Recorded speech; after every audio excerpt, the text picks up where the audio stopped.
Bonjour à tous, aujourd'hui nous nous retrouvons pour le dernier point de matière du chapitre, donc la distance d'un point à une droite. Donc nous n'allons pas faire l'entièreté de ce point ensemble, car il y a des parties un peu plus compliquées que j'aimerais vraiment faire avec vous en classe, mais nous allons déjà faire l'introduction et nous allons voir un premier point très important.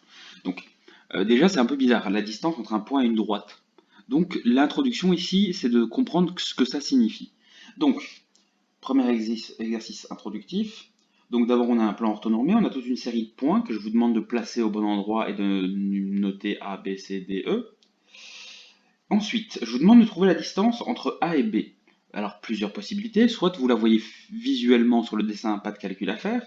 Si c'est plus compliqué, donc si c'est pas un nombre rond, on va utiliser la méthode de la norme. Donc pour rappel, pour utiliser la méthode de la norme, si on a deux points, on fait le vecteur qui relie ces deux points et donc on calcule la norme de ce vecteur.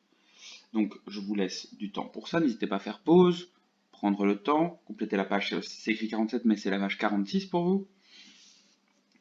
Voilà, une fois que vous aurez fait ça, nous reprendrons. Voilà, donc si vous avez fini la page 46, maintenant il y a un deuxième exercice sur le même plan, je vais vous demander de tracer une série de droites.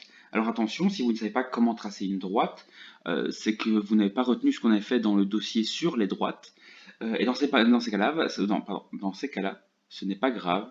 Je vous invite à venir sur Meet et je tracerai ces droites avec vous. Et ensuite, je vous demande d'essayer, à votre avis, comment on va calculer, mais donc là c'est juste un essai, comment on va calculer la distance entre le point C et la droite D1, entre le point A et la droite D2, et entre le point B et la droite D3. Donc si c'est visible visuellement, vous le mettez, mais il faut voir si vous arrivez à comprendre. Si vous n'arrivez pas à comprendre, venez sur Meet, je serai là pour répondre à ces questions.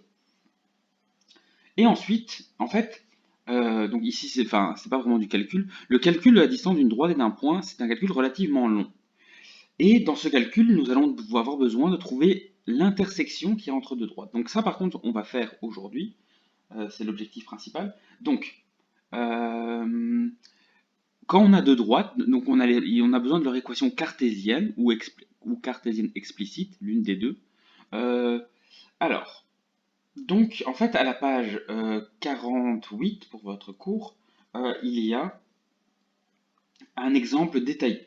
Donc en fait, on va prendre nos deux droites, ici la droite A et la droite B, et nous allons les mettre dans une seule et même accolade.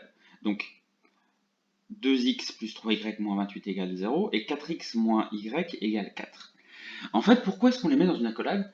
Notre objectif, donc, c'est de trouver un point, et un point, c'est un x et un y. Donc en fait, ici, on va trouver le x et le y qui rendent ces équations vraies, toutes les deux simultanément, et il n'y aura qu'une réponse possible, excepté un cas que vous pouvez retrouver à la page 47 dans l'encadré. Il y a, si elles sont parallèles, ben, il n'y aura pas de solution possible. Donc, premier élément, vous prenez l'une des deux droites, celle de votre choix, et vous isolez un élément.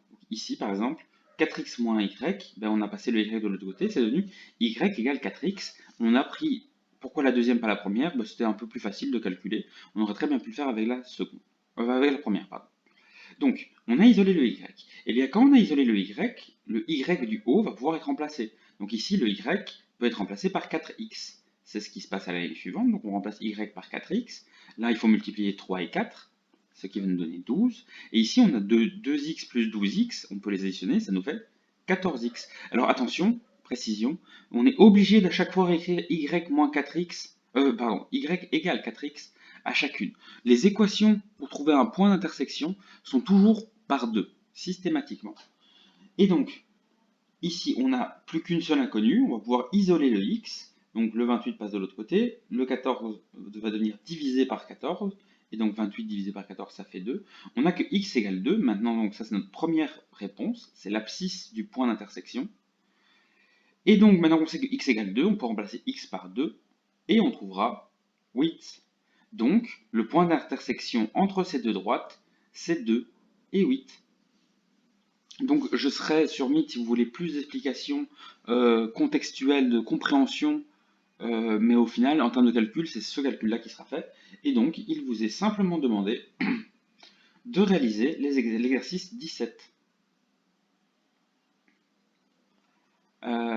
Une fois que ceci est fini, retrouvez-moi sur Meet Je vous parlerai brièvement, je donnerai les explications en fait de la page 50 sur la théorie de la distance d'une droite et d'un point. Je vous ferai écrire sans doute une petite synthèse, euh, mais nous n'appliquerons pas, nous ne ferons pas d'exercice sur la distance point-droite, pas en distanciel.